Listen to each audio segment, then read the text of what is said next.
হে আল্লাহ, কেন যে আসছিলাম এই প্রবাসে। আরে ভাই, আপনি এই জায়গায় বসা, আমরা তো সবাই খাবার নিয়ে বসে রইছি, চলেন একসাথে খাবার খাবো। যা ভাই, তুই খাইতে যা, আমার মন ভালো নাই। কেন ভাই, কি হয়েছে? আমার আর ভালো লাগতেছে না, বাংলাদেশের মায়া আর ছাড়তে পারতেছি না। বাবা মাকে বাংলাদেশে রেখে আসছি, এখানে আইসা এত কষ্টের কাজ করতে হইব এটা আমি জানতাম না। হয়তোবা প্রবাস আমার জন্য না। ভাই, আপনি এটা কি বলতেছেন? আপনি দেশে চলে যাবেন? আপনি একটা বার চিন্তা ভাবনা কইরা দেখছেন?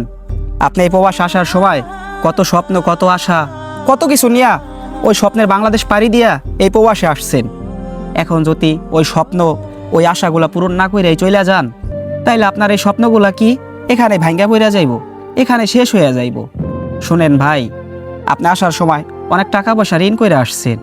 আপনি যদি এই ঋণের বোঝা মাথায় নিয়েই ওই বাংলাদেশে চলে যান, আপনি এই ঋণগুলা পরিশোধ করতে পারবেন না।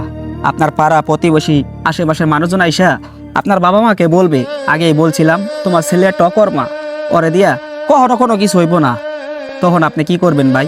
এগুলা সহ্য করতে পারবেন না, নিজেকে অনেক ব্যর্থ পুরুষ মনে হবে।